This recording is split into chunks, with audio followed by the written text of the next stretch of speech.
할렐루야. 네, 좌우에 계신 분들하고 인사하겠습니다. 너무 잘 오셨습니다. 네, 감사합니다. 자, 오늘 말씀은 자, 5장의 3과입니다. 5장의 3과. 자, 우리가 5장에 들어와서 하나님께서 말씀하신다라고 하는 것에 대한 내용 우리가 쭉 살펴보고 있는데 세 번째 시간입니다. 자, 오른쪽 위에 제목 같이 한번 읽어볼게요. 나같이 요한복음 6장 51절 시작. 나는 하늘에서 내려온 살아있는 떡이니 사람이 이 떡을 먹으면 영생하리라. 자, 나는 누가 말씀하시는 거예요? 네, 예수님께서 말씀하고 계시는 내용입니다. 본인이 내 자신이 누구다라고 하는 것을 지금 알려주고 계시는 내용이에요. 자, 그래서 오늘 제목에 보니까 하나님의 계시의 목적은 당신과 사랑의 관계를 맺기 위함입니다. 자, 그분께서 우리에게 그분의 뜻에 대한 것, 그분에 대하여 계시한다라고 하는 것은 우리를 어떤 일을 시켜먹기 위해서 계시하는 것이 아니라 진짜 목적은 무엇을 위한 것이냐? 사랑의 관계를 맺어가기 위한 것이다 라는 거죠. 자, 그래서 이런 거예요. 여러분들 결혼하시기 전에 데이트를 좀 해보셨잖아요. 해보셨죠? 데이트 안 해보셨어요? 결혼식 날 딱 보니까 이게 내 아내구나 라고 처음 보신 건 아니잖아요. 옛날엔 그렇다 그러는데 근데 데이트 그랬어요? 데이트를 할 때는 어떻게 하느냐, 항상 어떤 모습을 보여주고 싶어요. 예쁜 모습을 보여주고 싶잖아요. 그래서 어떤 자매들은 이제 그 남자친구랑 데이트 하려고 그러면 화장하고 머리하고 하는 데만 한 3시간 걸린대요.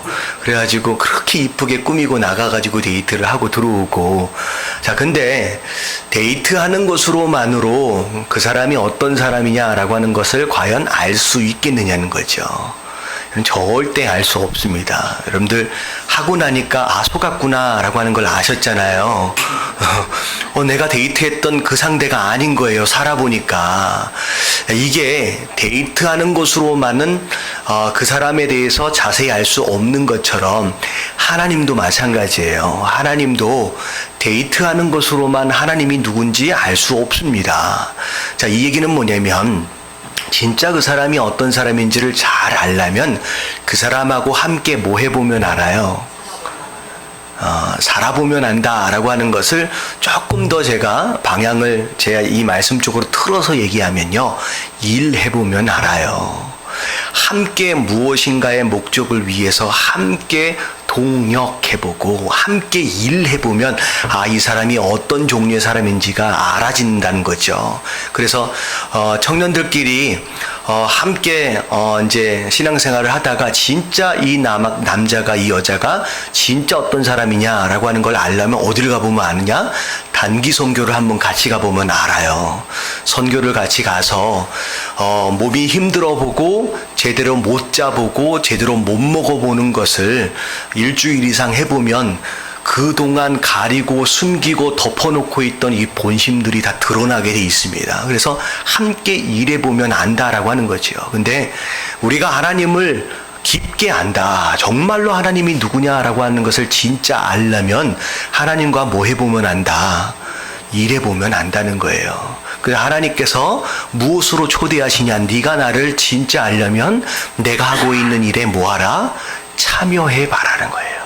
나와 함께 일해보자는 거예요. 그러면 네가 나를 알 수 있다는 거죠. 그래서 하나님께서 그분의 일로 초청하시기 위해서 그분에 대하여 계시한다라고 하는 것은 그 일을 시켜먹고자 하는 것이 아니라 궁극적으로 그 사람으로 하여금 나를 뭐하도록 하기 위해서 더 깊이 알도록 하기 위한 것이고 그것을 통하여 친밀하고 사랑의 관계 안에서 있길 원하시는 목적이다라고 하는 거죠. 자, 설명이 좀 되어졌죠?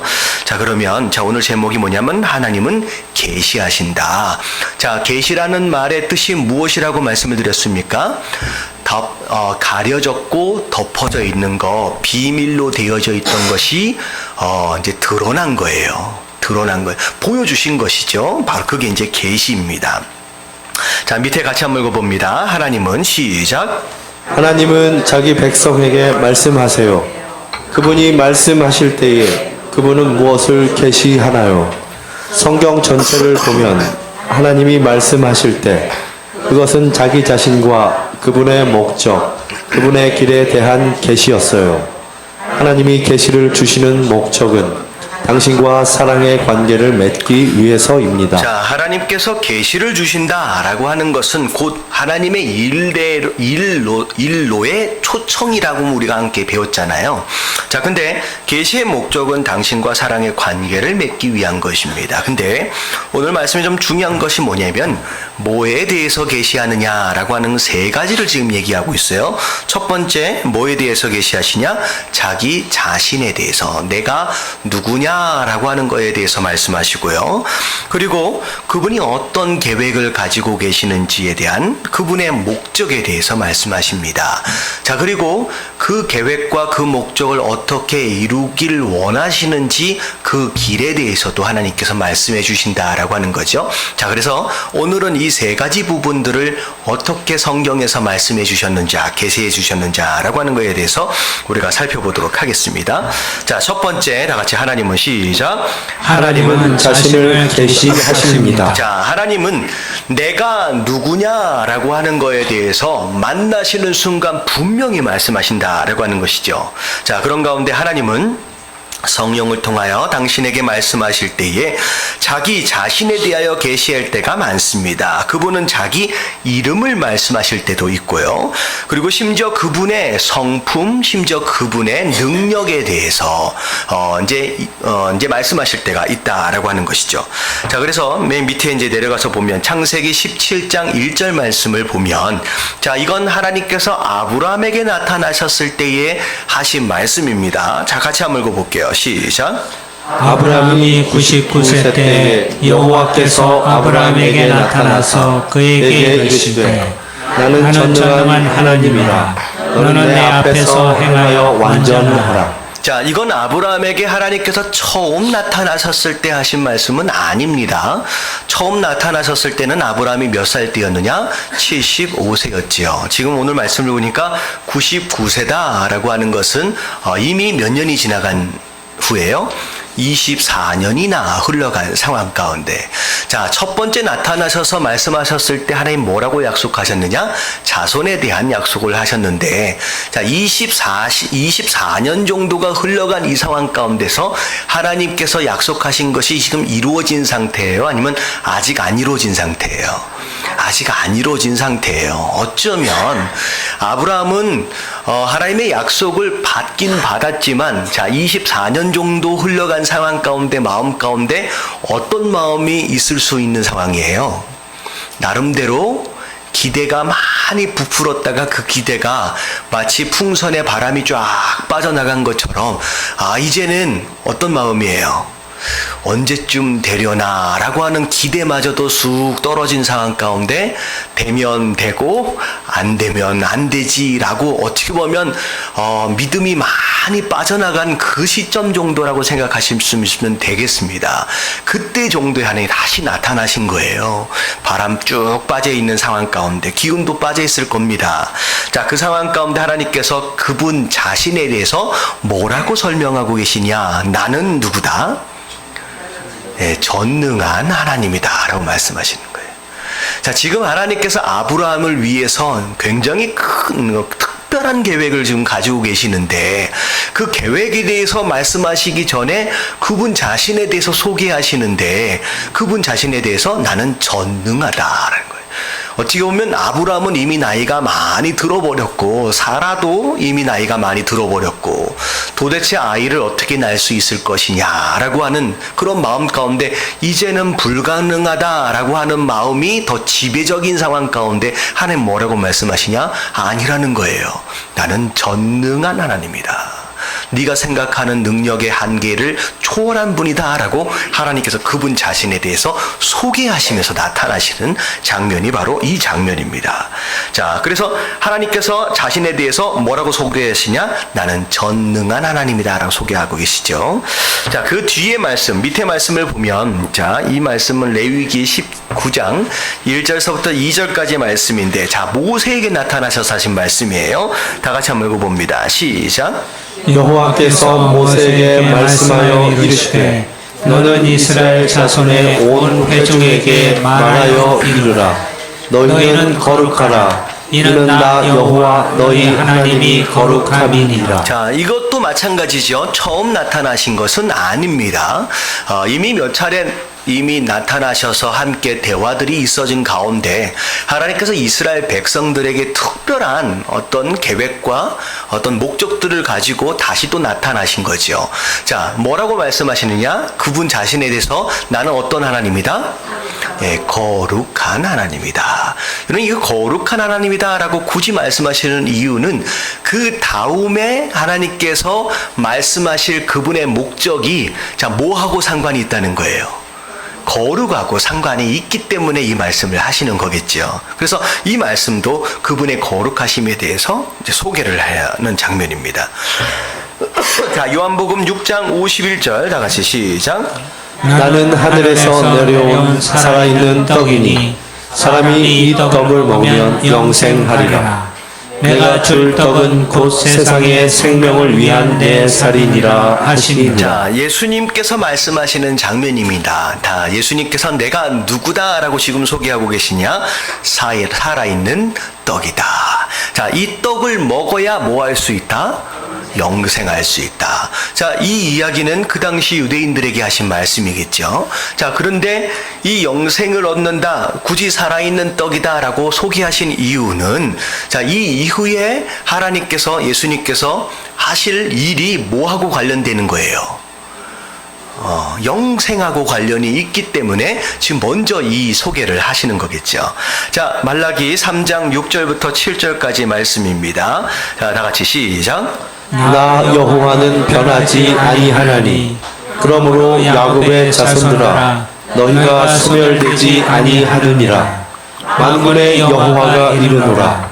너희 족장들의 날로부터 너희가 나의 규례를 떠나 지키지 아니하였도다. 그런즉 내게로 돌아오라. 그리하면 나도 너희에게로 돌아가리라 하였더니 너희가 이르기를 우리가 어떻게 하여야 돌아가리이까 하는도다. 자, 이 말씀은 이제 구체적으로 분명하게 나와 있진 않지만 하나님 본인 자신에 대해서 두 가지로 설명을 하고 있지요. 자, 첫 번째, 나는 변하지 않는다라고 하는 것으로 말미암아 하나님 그분 스스로 뭐에 대해서 얘기하고 계시느냐? 신실함에 대해서 이야기하고 있습니다. 나는 변하지 않는다. 내 마음도 내 약속도. 그리고 뒤에 나오는 내용은 자, 규례를 떠나 지키지 아니하였다. 근데 돌아오라는 거예요. 너희들이 돌아오면 내가 너희에게로 돌아가리라. 이 얘기는 뭐냐면 하나님은 용서하시는 하나님이라는 거예요. 자, 그래서 결국은 이 뒤에 나오는 말씀은 뭐에 대한 말씀이냐? 하나님의 용서하심에 대한 말씀입니다. 그 신실함을 지키시기 위해서, 말씀하심에 대하여 응답하시기 위해서 내가 용서하겠다라고 하는 것에 대한 말씀이 쭉 이어지겠죠. 자, 그래서 자, 하나님은 아브라함에게 자신을 전능한 하나님으로 계시하셨고, 자, 그분은 자신의 본질인 거룩하심을 모세에게 계시하셨어요. 자, 예수님은 자신을 살아있는 떡으로 영생의 근원으로 나타내셨어요. 하나님은 말라기 선지자를 통해서 자신은 변치 않으시며 용서하시는 하나님을 이스라엘 자손에게 말씀하셨다라는 거예요. 그래서 자, 밑에 한번 읽어볼게요. 시작. 하나님은 나의 아브라함 믿음을 성장시켜 주시려고 자신을 계시하십니다. 자, 하나님께서 그분의 자신에 대해서 구체적으로 설명해 주시고 알려주시는 이유는 무엇을 위한 것이다? 믿음을 성장하도록 하기 위한 것이라는 거죠. 그래서 이걸 거꾸로 얘기하면, 자, 우리가 믿음이 성장하길 원한다라고 한다면 뭐 해야 된다? 하나님을 바로 아는 것이 중요하다는 거예요. 우리가 하나님을 얼마나 깊이 아느냐, 하나님을 얼마나 잘 아느냐라고 하는 것이 우리의 믿음을 성장한다라고 하는 것에 있어서 굉장히 중요한 역할을 한다는 거죠. 하나님을 모르면서, 하나님이 누군지를 모르면서 나는 믿음이 성장해야지라고 얘기할 수 있는 것은 아니라는 거예요. 이게 두 가지가 상호 굉장히 중요한 역할을 갖는, 이제 의미를 갖습니다. 자, 오늘 큐티 하신 분은 아마 느헤미야가, 오늘부터 느헤미야를 시작했죠. 느헤미야가 하나님께 기도하는 장면이 나와요. 자, 느헤미야가 하나님 앞에 기도할 때, 자, 하나님에 대해서 뭐라고 부르는지 혹시 기억나세요? 뭐라고 불렀는지? 하늘의 하나님 여호와, 뭐하고 뭐하신 하나님? 크고 두려우신 하나님. 큐티를 안 하신 것 같은 얼굴이 역력한데 좀 불어내십니다. 여러분, 매일매일 큐티 하시게 되게 주님의 이름으로 축원합니다. 자, 느헤미야가 아는 하나님은 어떠한 하나님이에요? 크신 하나님이에요. 그리고 두려우신 하나님이에요. 그러니까 느헤미야가 아는 하나님, 느헤미야가 여태껏 경험한 하나님은 그런 하나님이에요.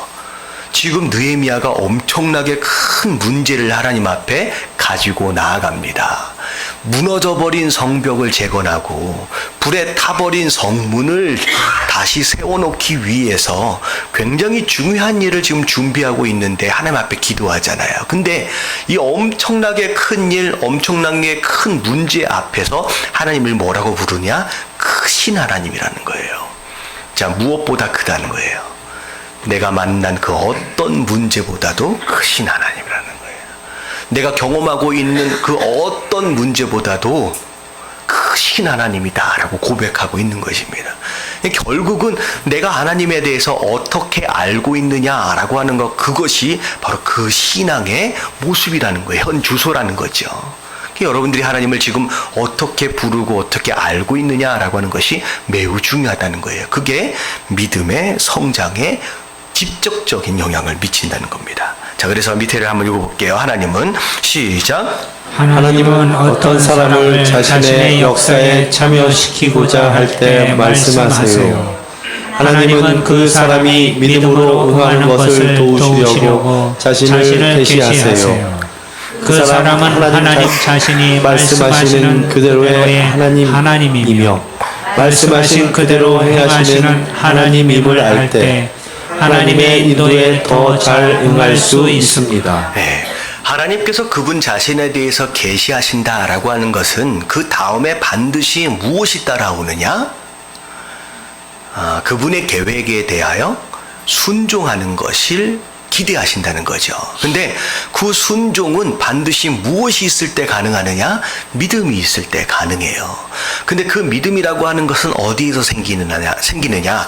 그분이 그분 스스로에 대해서 먼저 말씀하시고 그분 자신에 대해서 계시하는 것을 통하여 믿음을 지금 불러일으킨다는 거죠. 어찌 보면 정말로 어떻게 아들을 낳을 수 있을까라고 절망적인 그 상황 가운데서 아브라함이 믿음으로 반응하기 위해서는 뭐에 대한 믿음이 필요했느냐? 처음 소개했었잖아요. 나는 전능한 하나님이다 라고 소개하신 그 하나님 자신에 대한 소개에 대한 믿음, 그게 너무 중요하다는 거예요. 그리고 율법에 대하여 하나님께서 쭉 말씀하고 계실 때 그 다음에 이스라엘 백성들이 거룩한 삶을 살아야 되겠다라고 하는 것에 대한 순종, 결국은 하나님이 어떤 분이다라고 하는 것에 대한 믿음이 필요해요. 하나님은 거룩한 분이다라고 하는 것에 대한 믿음이 필요하기 때문에 말씀해 주신다는 거죠. 그래서 그분 자신에 대해서 계시한다라고 하는 것은 그 그 자신에 대한 계시가 믿음이 되어져서 그 다음 순종에 영향을 미칠 수 있게 하기 위해서 그분 자신에게서 말씀하신다는 거예요. 자, 밑에 말씀을 좀 예를 더 드릴게요. 지금 계속 설명해 드렸던 내용입니다. 자, 첫 번째 밑에 보니까 늙은 나임에도 불구하고 하나님이 아들을 주실 수 있다는 것을 믿기 위해서 99세의 아브라함은 뭘 믿어야 됐어요? 하나님이 전능하심. 그걸 알아야 되었기 때문에 하나님이 나는 전능하신 하나님이다 라고 말씀하시는 거예요.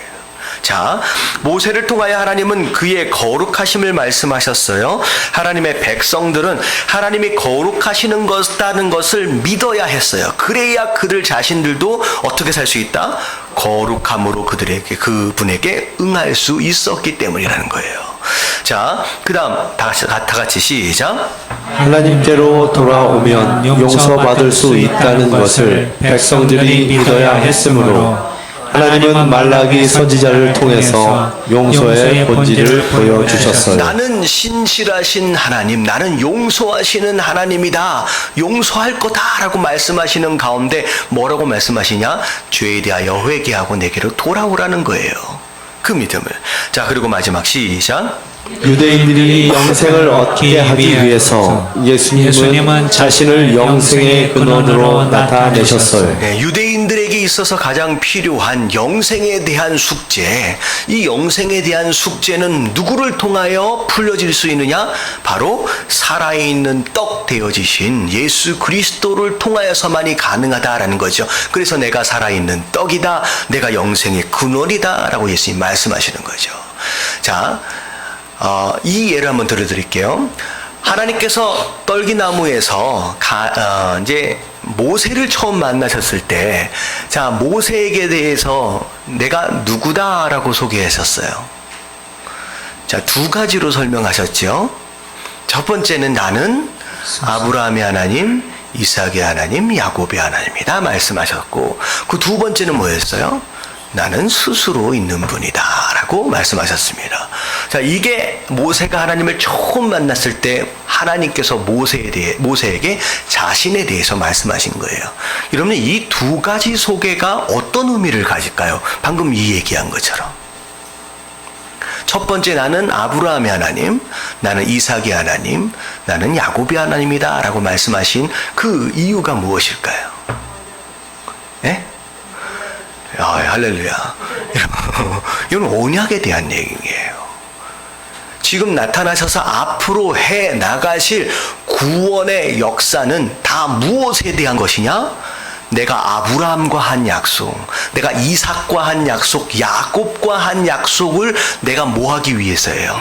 이루기 위해서요. 지키기 위한 것이다 라고 하는 것을 말씀하시기 위해서 내가 너의 하나님이다 라고 말씀하신 게 아니라 아브라함, 이삭, 야곱을 이름을 가지고 들어오시는 거예요. 그러니까 그분 자신에 대해서 소개한다 라고 했을 때 그것 자체가 굉장히 큰 의미가 있다는 거예요. 그리고 나는 스스로 있는 분이다 라고 하는 것은 곧 무슨 얘기예요? 이건 전능하다는 거예요. 나는 피조물이 아니라는 거예요.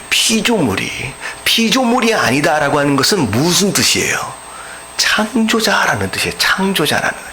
그러니까 앞으로 모세와 더불어 함께 해 나갈 그 사역들은 피조물로서 할 수 있는 일이 아니라 누구만 하실 수 있는 일이다.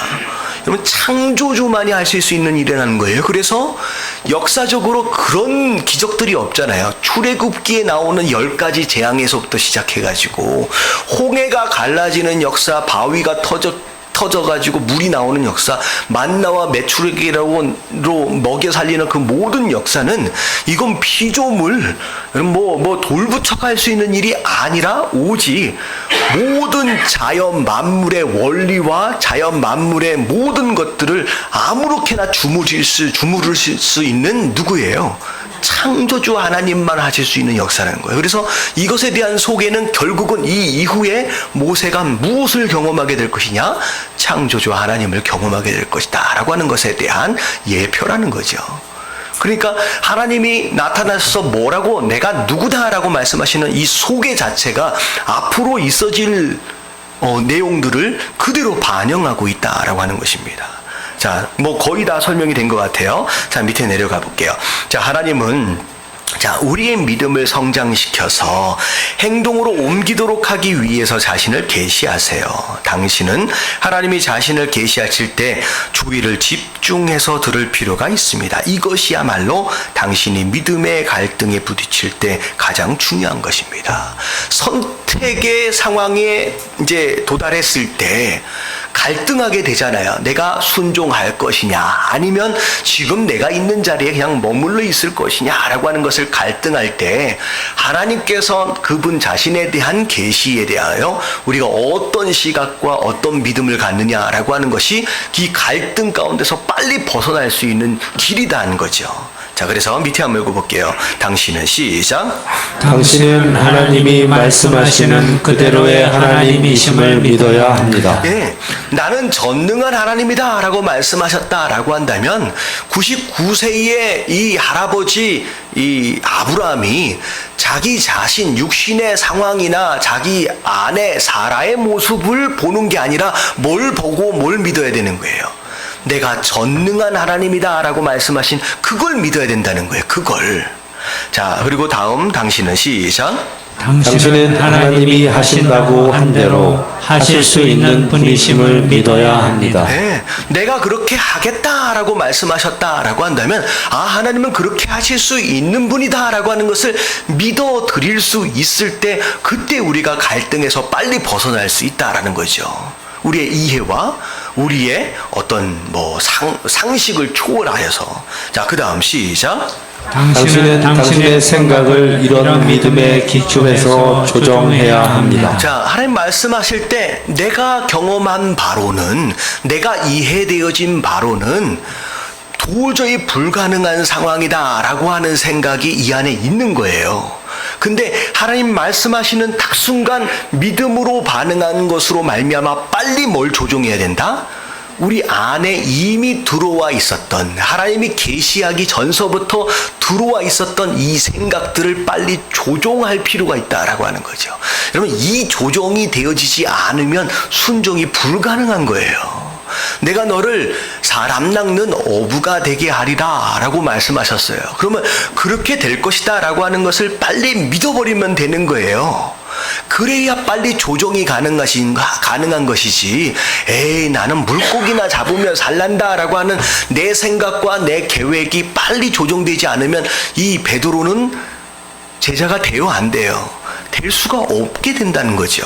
그래서 생각에 대한 조정이 빨리 거기서 이루어져야 되는 것이 매우 중요합니다. 자, 그래서 자, 밑에 가로를 좀 채워볼게요. 자, 하나님은 첫 번째 무엇에 대해서 자기 자신과 자신의 목적과 길을 보여주시기 위하여 성령님을 통하여 말씀하신다. 자기 자신이라고 적으시면 됩니다. 자, 첫 번째 자기 자신에 대해서 말씀하시고요. 자, 두 번째 하나님은 무엇을 또 계시하느냐? 자신의 목적. 하나님께서 지금 어떤 일들을 준비하고 계획하고 계시는지에 대해서 말씀하신다는 거예요. 자, 다 같이 한번 읽어볼게요. 시작. 하나님은 자신의 목적을 계시하시며 이는 그분이 계획하신 것을 당신에게 알리시기 위함입니다. 당신이 그분의 일에 동참하려면 하나님이 하시려는 것이 무엇인지를 알아야만 합니다. 자, 그래서 하나님이 그의 목적을 계시하심으로 나는 그의 일을 할 것입니다. 자, 그래서 밑에 뒤에 넘어갈게요. 자, 이미 말씀드렸던 내용이에요. 자, 하나님은 모세에게 나타나셨어요. 자, 그리고 나서 자, 네가 나를 위해서 무엇을 할 수 있을 것인지 자, 모세에게 물어보셨다, 물어보지 않으셨다. 모세가 아니라 노아죠, 노아. 죄송합니다. 노아라고 보면서 모세라고 읽고 있어요, 지금. 자, 노아에게 말씀하시면서 자, 네가 나를 위해서 뭘 할 수 있을지 생각 좀 해봐라, 계획 좀 세워가지고 와봐라 라고 물으셨어요? 아니요. 그러신 적이 단 한 번도 없습니다. 성경 66권을 다 찾아서 한번 읽어보세요.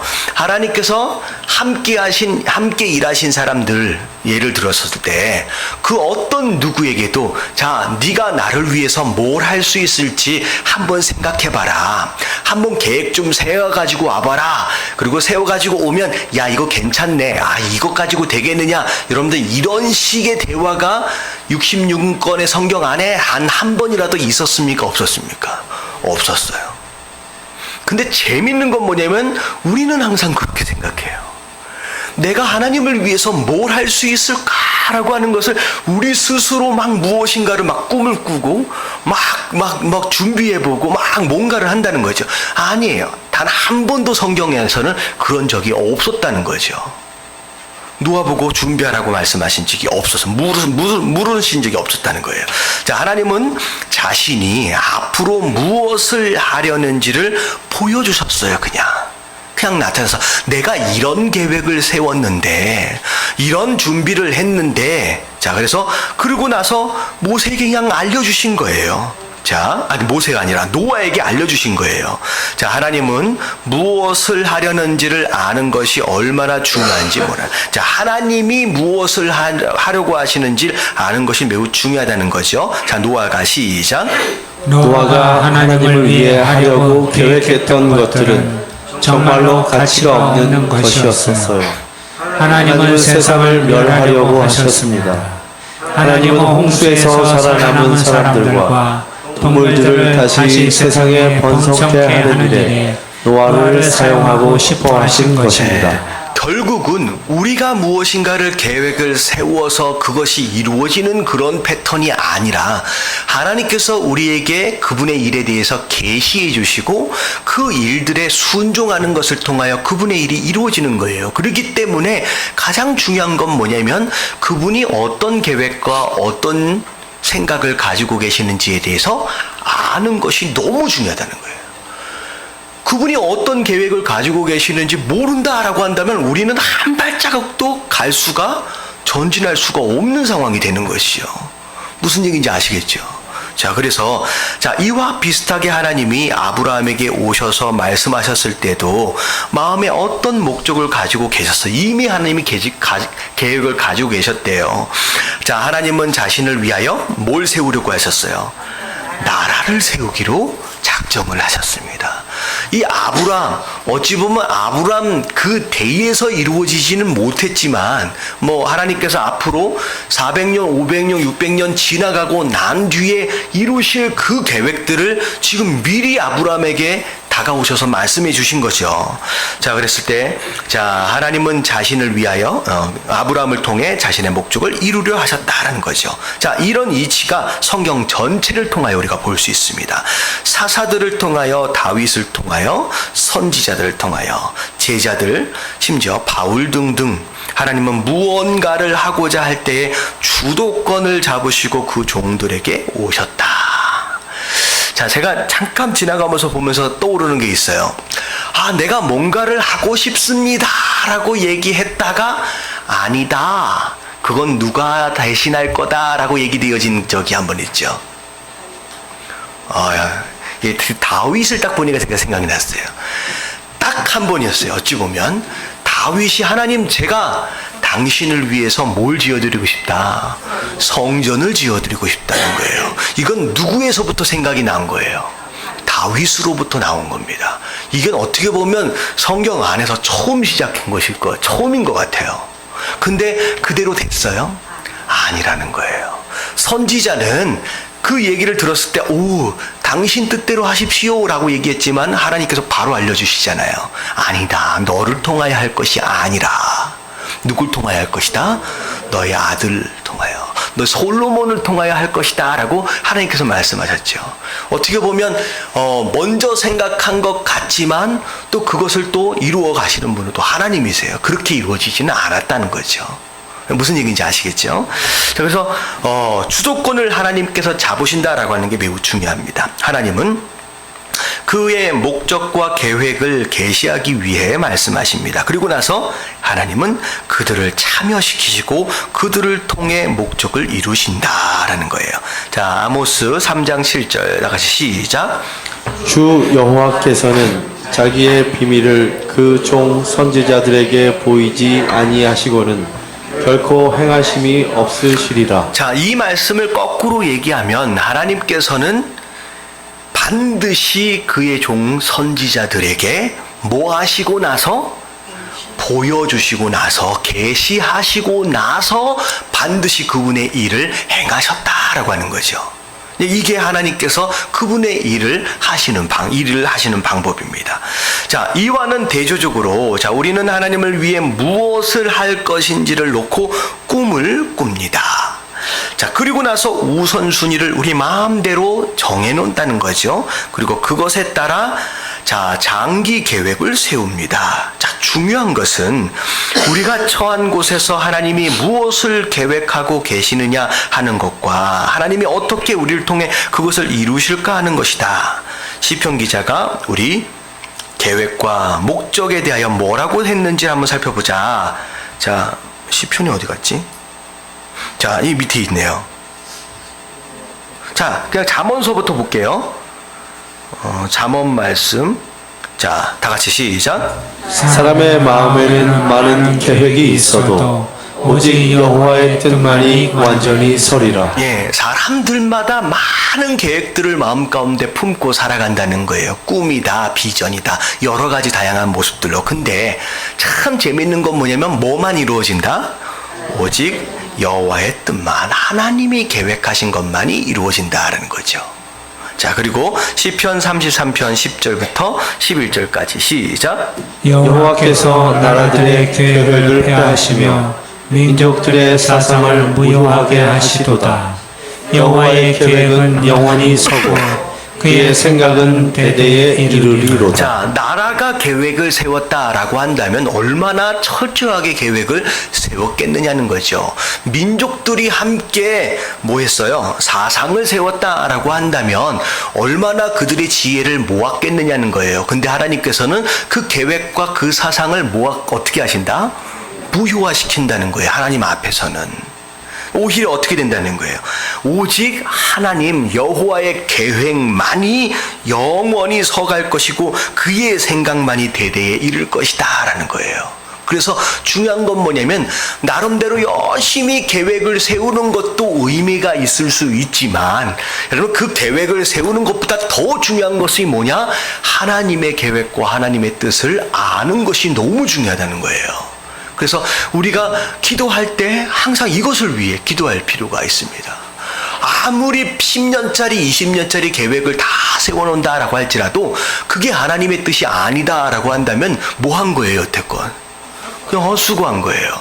차라리 뭐 하는 게 나아요? 1년씩 2년씩 들여가지고 열심히 계획을 세우는 것보다 차라리 무릎 꿇고 한 달, 두 달을 기도해서 그분의 뜻을 아는 것이 훨씬 더 빠른 길이 될 수 있다라고 하는 것이죠. 그래서 하나님께서는 그 어떤 상황 가운데서도 누구를 통하여 일하시냐? 그분 이름 앞에 무릎을 꿇고 기도한 자를 통하여 역사를 이루어 가신다는 거예요.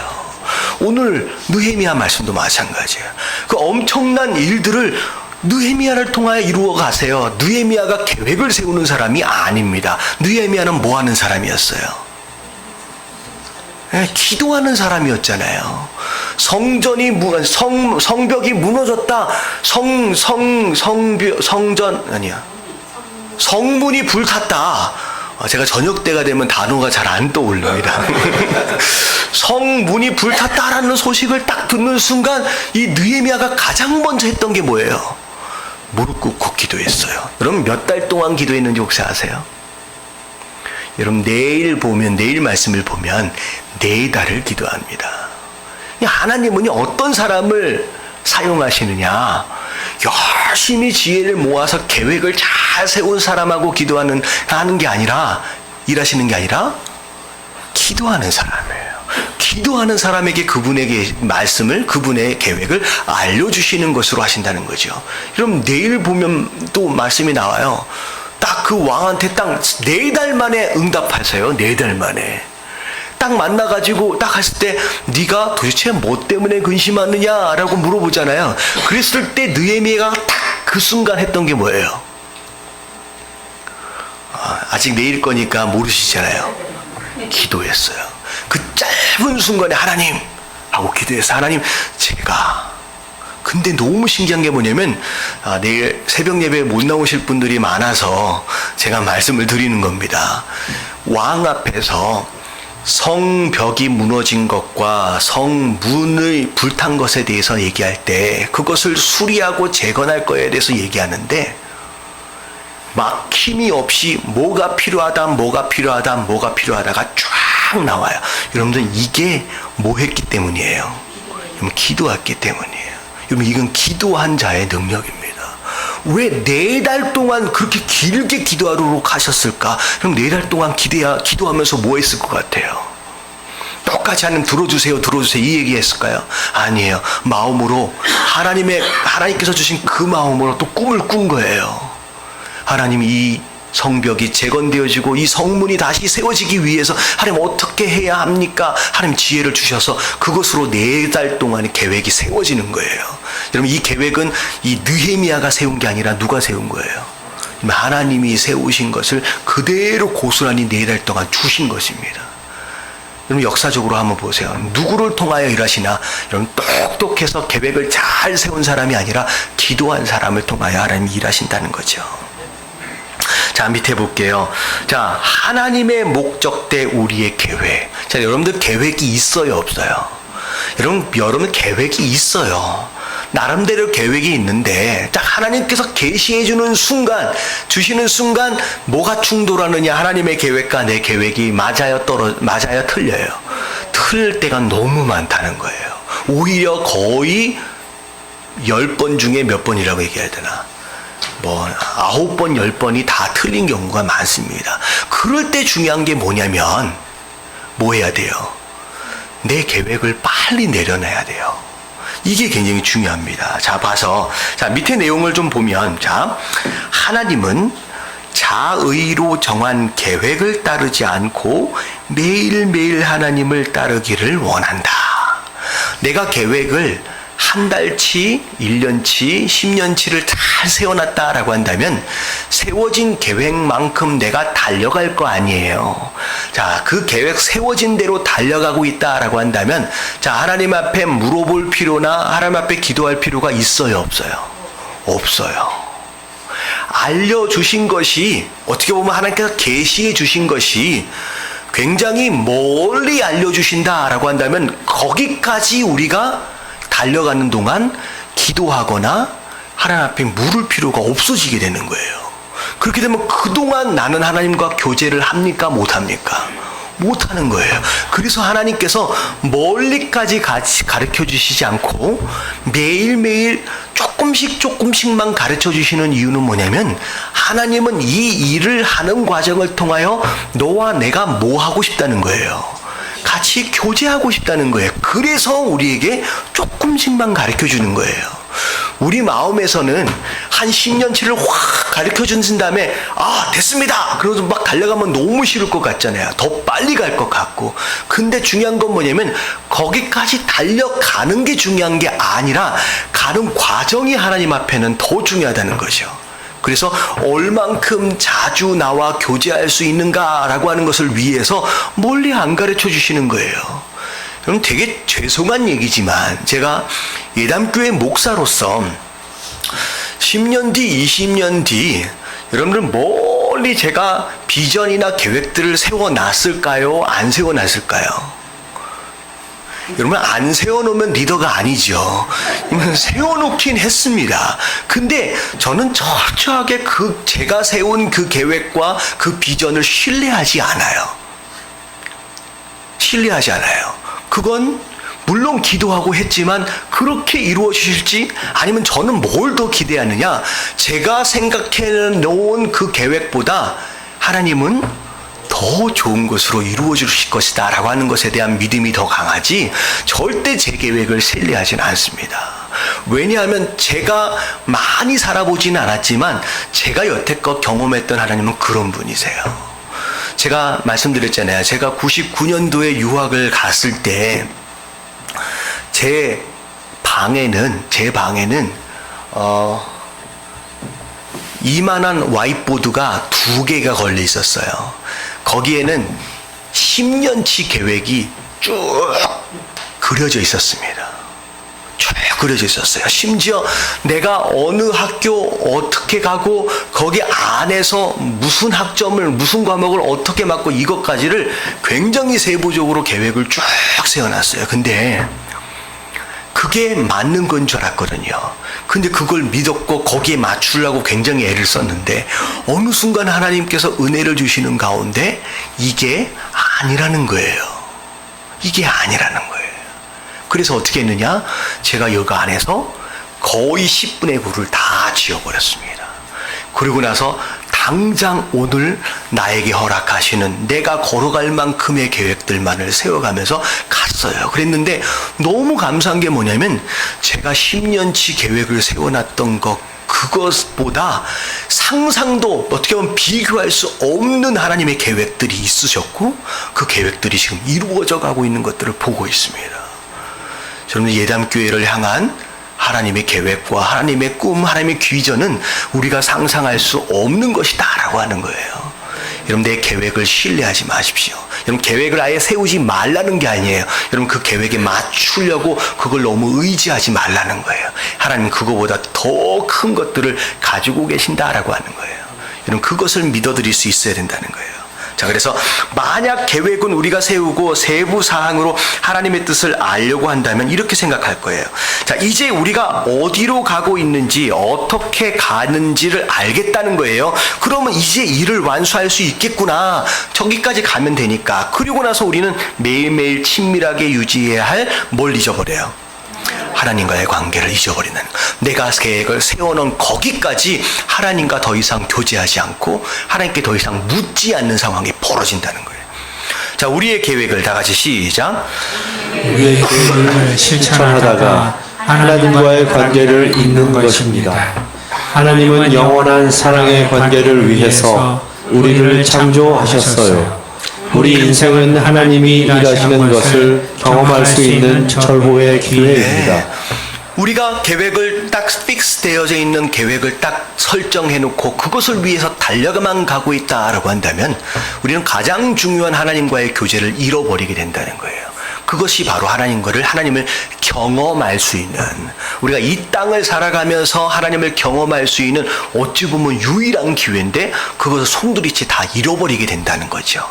자, 그래서 자, 밑에를 보니까 계획하는 것이 무조건 다 나쁜 것이라고 하는 것이 아니에요. 지금 하나님은 당신에게 원하시는 것 이상의 계획까지 세우지 않도록 조심하라는 겁니다. 이게 무슨 뜻이냐?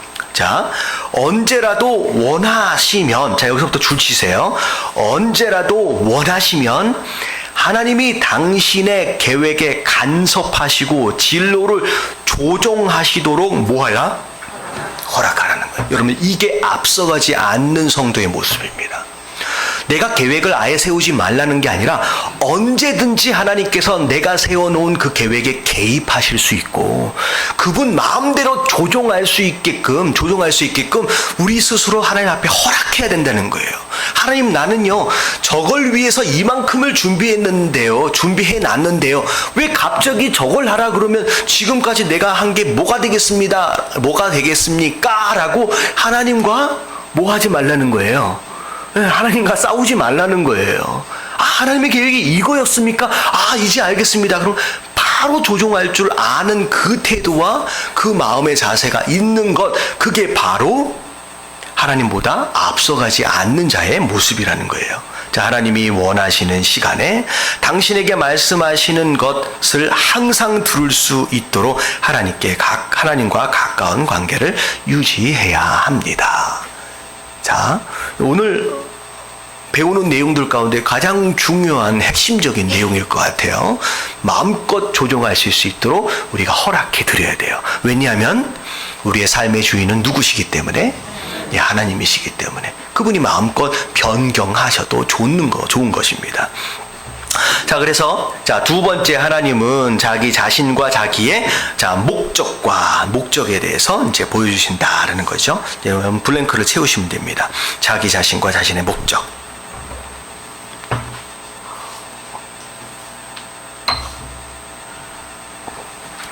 자, 그 다음에 세 번째입니다. 하나님은 자신의 길을 계시해 주신다. 이 길이라고 하는 것은 그 목적을 이루기 위해서 어떤 방법을 사용하실 것이냐라고 하는 것에 대한 내용이에요. 자, 밑에 한번 읽어볼게요. 시작. 성경을 잘 모르는 사람도 성경을 읽으면 하나님의 길과 계획은 사람의 것과 아주 다르다는 것을 알아차릴 수 있습니다. 하나님은 하나님 나라의 목적을 이루실 때 하나님 나라의 원리를 사용하세요. 하나님의 길만이 하나님의 목적을 이루기 위한 유일한 방법이기 때문에 하나님은 우리에게 자신의 길을 계시하세요. 하나님의 목적을 이루기 위해서 우리가 사용해야 할 방법은 누구의 방법이라는 거예요? 하나님의 방법이라는 거예요. 그분의 일을 이루기 위해서는 그분의 방법대로 우리가 해야 된다는 거죠. 자, 하나님은 내 생각이 너의 생각과 다르다. 내 길은 너의 길과 다르다. 다시 말하면 계획도 다르고 목적도 다르고 그 목적을 이루기 위한 방법조차도 너희 인간들과는 다르다라는 거예요. 다르다라는 거예요. 자, 그리고 하나님은 인간의 방법으로 일하지 않는다. 우리는 하나님의 일을 우리의 방법으로 이룰 수 없다는 거예요. 우리는 하나님의 일을 우리의 방법으로 하려고 하는 것은 사람의 기본적인 죄의 문제 중에 하나다. 다 같이 한번 시작. 우리는 다 양 같아서 그릇 행하여 각기 제 길로 갔거늘 여호와께서는 우리 모두의 죄악을 그에게 담당시키셨도다. 자, 우리는 다 양 같아서 양의 특징이 뭐예요? 뭘 잘 못 봐요. 뭘 잘 몰라요. 어디가 푸른 풀밭이고 어디가 실만한 물가인지 양은 알아요? 몰라요? 몰라요. 근데 양은 꼭 자기가 아는 것처럼 행동한다는 거예요. 그게 그릇되이 행한다는 거죠. 그래서 어디 길로 간대요? 자기가 생각하는 길로 간다는 거예요. 근데 그 길로 갔더니 그 양은 뭐만 해요? 고생만 하는 거예요. 고생만 한다는 거죠. 그래서 예수 그리스도가 오실 수밖에 없었어요. 우리의 목자로. 그래서 양이 제가 이제 찾아보니까 양은 시력도 떨어지고 냄새 맡는 능력도 떨어지고 방향 감각도 떨어지는데 유일하게 양에게 있어서 조금 괜찮게 주신 능력이 뭐냐? 제가 찾아보니까 뭐만큼은 잘하느냐? 청력은 좋대요. 너무 신기했어요. 제가 그러면 청력은 좋아야 될 텐데 라고 생각해서 막 찾아보니까 정말로 양은 청력만큼은 하나님께서 필요한 만큼을 주셨다는 거죠. 그래서 양은 누구의 음성을 듣는다? 목자의 음성을 듣고 따라가라는 거예요. 딱 듣는 거. 그래서 우리가 양이잖아요. 결국 하나님께서 어디 길로 가라라고 말씀하시는지를 빨리 듣고 가는 것이 우리가 형통한 그런 길이다라는 거죠. 자, 그래서 넘어갈게요. 자, 우리 방법은 우리에게 좋게 보일 수 있다. 아마도 얼마간의 성공을 거둘지도 모른다. 자, 그러나 하나님의 일을 우리 방법으로 하려고 할 때 결코 우리가 하는 일 가운데 하나님의 크신 능력을 찾아볼 수 없을 것이라는 거예요. 우리 방법으로 하면 나름대로 어느 정도의 성과와 열매는 있어질 수 있지만 그 가운데 하나님의 역사는 있었어요? 없었다는 거예요. 없었다는 거예요. 거기에 하나님의 역사는 없다는 거예요. 우리 방법으로 하게 되면. 자, 하나님의 길만이 하나님의 목적을 이루는 오직 하나의 길이기 때문에 하나님은 그것을 우리에게 보여주시는 것입니다. 자, 하나님의 시작. 하나님이 하나님의 길로 하나님의 목적을 우리를 통해서 이루실 때 사람들이 하나님을 알게 될 것입니다. 그들은 일어난 일들이 오로지 하나님에 의해서만 설명될 수 있음을 깨닫게 될 것입니다. 사람들이 하나님을 알게 된다는 거예요. 그분이 일하시는 것을 통하여. 중요한 건 뭐냐면 그분의 방법으로 우리가 일할 수 있을 때 그 일에 대한 결과를 통하여 누가 영광을 받으시느냐? 하나님이 영광을 받으신다는 거예요. 우리 예담교회도 마찬가지예요. 여러 가지 지금 별의별 일들이 많이 있었잖아요. 사실 작년서부터 올해까지 이어지면서 어떻게 보면 굉장히 여러 가지 일들이 많이 있었습니다. 근데 이 수많은 일들을 우리가 경험하고 지나쳐 오면서 기대하는 것은 뭐냐면 이 모든 일들이 사람의 방법으로 풀려지는 것이 아니라 하나님의 방법으로 풀려지기를 우리가 기대하는 거예요. 그것을 통하여 하나님이 살아계시는구나 라고 하는 것을 우리가 이런 과정들을 통하여 경험할 수 있다라고 한다면 저는 참 감사한 것들이 참 많아요. 우리가 저기서 녹분동에 있다가 강제로 막 철거가 되어지고 그때 우리 김성교 사님하고 저랑 단둘이 교회에 있었거든요. 한 40-50명 우르르 몰려오고 사다리 차 올라오고 유리창 때려 부시고 난리가 났을 때 우리 둘이 얼마나 겁났는지 아세요? 어디다가 하소연할 것도 없고 사람들이 막 폭력적으로 막 나오는데 경찰에 전화했더니 경찰은 이미 와 있어. 우리 편이 아니야. 우리 편이 아니야. 누구도 우리 편이 아니야. 그 참 재밌는 건 뭐냐면 그때 전화를 할 때 전화가 아무도 안 받아. 그러니까 전화를 변호사든 누구든 도움을 청해야 할 사람들 하필이면 딱 그 한 30분 동안 전화를 아무도 안 받는 거예요. 그냥 별의별 일들을 다 경험하면서 오는데 너무 신기한 건 뭐냐면 지금에 와서 보니까 그렇게 하셨어야 했었겠구나 라고 하는 것으로 차분하게 이해되어짐이 있어요. 그리고 앞으로 우리가 생각하는 것과는 다른 방법들로 그분의 일을 이루어 가시겠구나 라고 하는 나름대로 막 기대가 되는 거예요. 그때는 우리가 뭘 잘못했나, 우리가 마치 세상과 싸워서 진 것 같은 억울한 느낌이 들어요. 사실은요, 제가 녹본동을 가끔 가다가 지나갈 때가 있어요. 여러분, 지나갈 때 제 마음이 어떨 것 같아요? 참 마음이 애리하다는 거 있잖아요. 별로 기분이 안 좋아요, 아직까지. 아파트 올라간다 그러는데 괜히 이런 마음 풀면 안 되는데 잘 되나 보자. 그런 마음도 들 때가 있어요. 여러분들 굉장히 그때의 충격이 아직도 남아있어요. 제가 이제 하나님과 더불어 정리해야 될 부분인데, 이제 그런 어떤 부정적인 마음들이 아직도 한쪽 구석지에 남아있긴 하지만 또 이쪽 대부분의 많은 부분들은 이게 또 하나님께서 우리가 상상하지 못한 가운데 그분의 뜻을 이루시는 방법들이겠구나 라고 하면서 앞으로의 일들을 또 기대하게 되는 거예요. 그럼 제가 이 김포 땅에 와서 하나님이 역사하시는 것들을 쭉 보면서 6개월째, 7개월째 지금 되가잖아요. 제가 와서 보면서 우리가 하나님 그렇게 하시지 않았다라고 한다면 우리가 아마도 결단하지 못했을 것이다 라고 하는 마음과 더불어 여기서 또 하나님께서 어떤 일들을 하실지에 대해서 막 기대도 돼요. 그리고 저기 땅 빨리 우리가 인허가 받아서 건축해서 들어가고 싶잖아요. 여러분 막 기대가 됐는데 우리 3,000평 사놨는데 막 빨리 지어서 들어가고 싶은 마음이 드는데 또 하나님께서 시간을 또 끌어가시는 거예요. 우리 생각과는 다른 거예요. 근데 제 마음 가운데 막 기대가 됩니다. 언제 이루어 주실지는 모르겠지만 또 어떻게 이루어 주실지는 모르겠지만 분명히 우리가 상상하지 못하는 방법들로 하나님 영광을 받으실 것이다 라고 하는. 근데 중요한 건 뭐냐면 여기에서 우리가 유혹에 넘어가면 안 되는 거예요.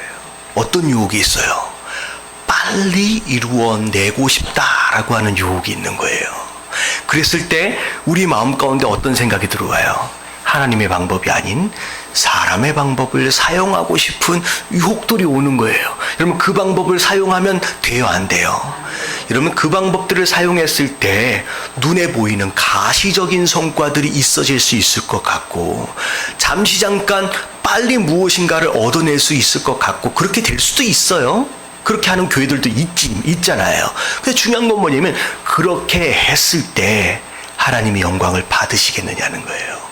사람의 방법으로 했을 때는 문제가 해결되어질 수 있고 어떤 열매가 있어질 수는 있지만 그것을 통하여 하나님이 영광을 받으시진 않는다는 거예요.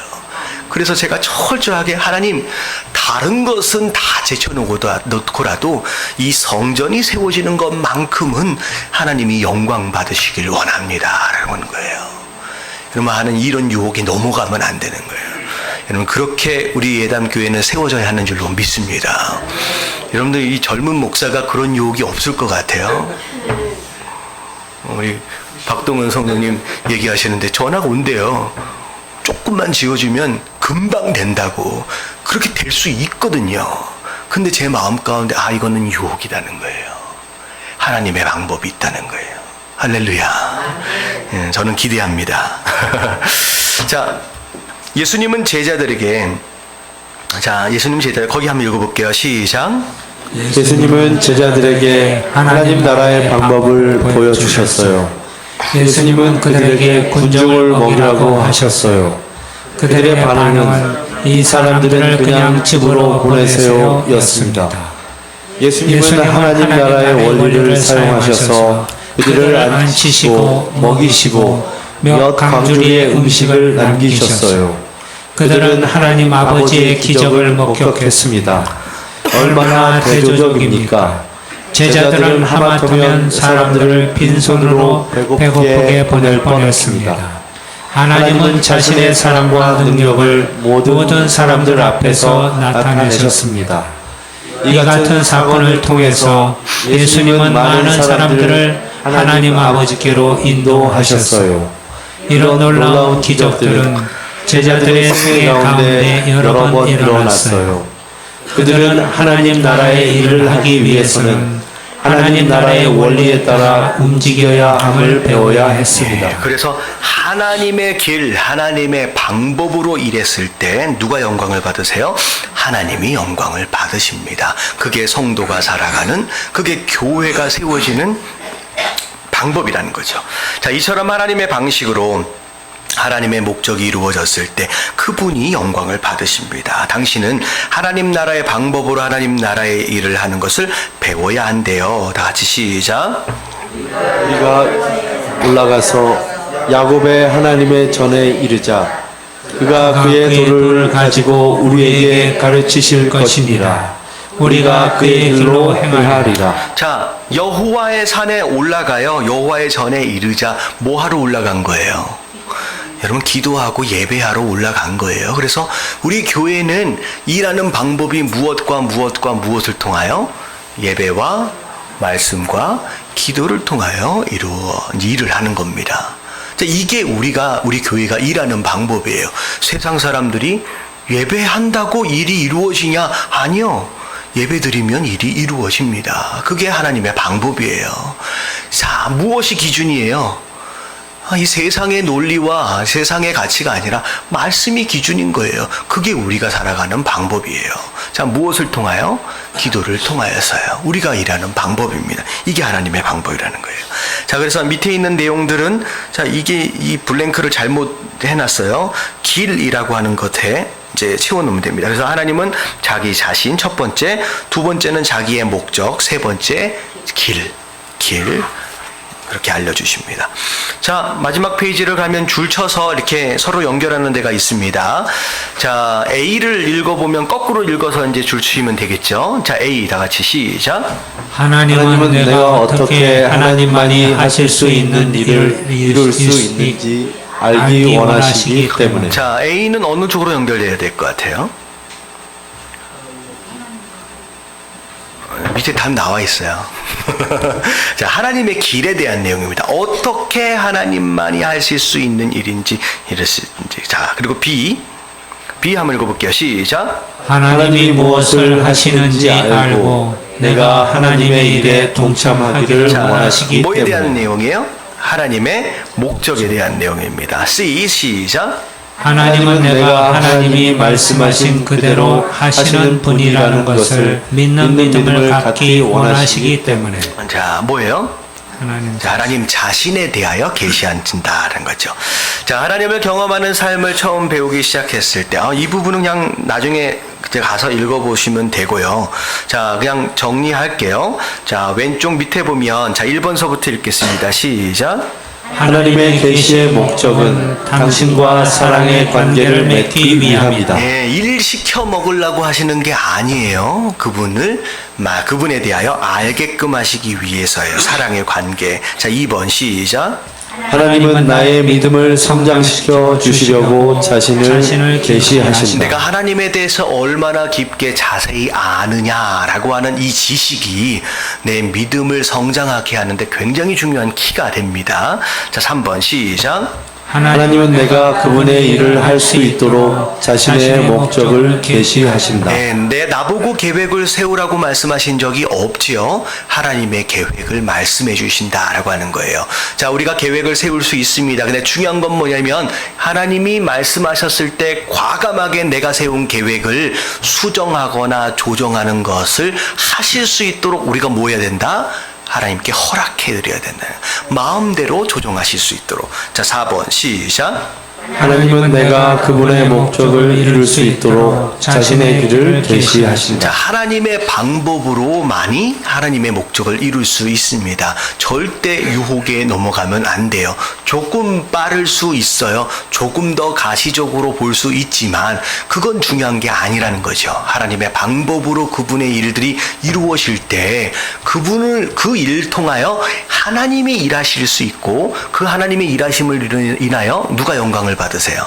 하나님이 영광을 받으신다라는 거죠. 그래서 내가 인생을 살았다라고 했을 때, 야, 저 사람은 참 준비성이 좋은 사람이고 참 능력 있는 사람이야 라고 사람들이 평가한다라고 한다면 내 삶 가운데서 하나님이 뭐 하신 거예요? 잘 들으셔야 돼요. 마지막 마무리를 하는데 엉뚱한 대답을 하면 자, 누군가가 나의 인생에 대해서 평가할 때 참 저 사람은 철저하게 계획을 잘 세우고 참 능력 있는 사람이었어, 참 열심 있는 사람이었어, 참 실력 있는 사람이었어 라고 평가되어진다라고 한다면 그 인생 가운데 하나님은 뭐 하신 거예요? 별로 하신 일이 없는 거예요. 왜냐하면 그 사람이 다 그 일을 했기 때문에. 근데 누군가를 향하여서 나는 저 인생을 보면 참 이해가 안 된대. 별로 능력도 없어 보이는 것 같고 좀 별로 재주도 없어 보이는 것 같은데 어떻게 저런 일을 할 수 있지? 라고 궁금해한다라고 한다면 자, 누가 일하신 거예요? 하나님이 일하신 거예요. 여러분 어떤 사람이 되길 원하십니까? 사실 세상 사람들은 첫 번째 사람이 되길 원해요. 내가 능력 있고 내가 인정받고 싶은 거예요. 근데 중요한 건 뭐냐면 내가 인정받아 버리는 순간 내가 하늘에서 받을 상급이 있어요, 없어요? 아무것도 없어요. 여러분들 내가 인정받기 위해서 여러분 이 땅을 살지 마시고 오히려 나는 별 볼 일이 없는데 야, 엄청나네, 저런 일들이 어떻게 있을 수 있을까라고 사람들로부터 기이히 여겨질 수 있는 그런 인생을 살아보자는 거예요. 어떻게 사는 거예요? 하나님의 방법으로 살아보는 거예요. 그러면 야, 역시 저 인생을 보면 하나님이 살아계시는 것을 알겠구나라고 하는 것으로 하나님께 영광을 돌리는 여러분 그런 삶을 사시게 되길 주님의 이름으로 축원합니다. 여러분 이게 능력 없고 실력 없는 제자들을 선택하신 이유예요.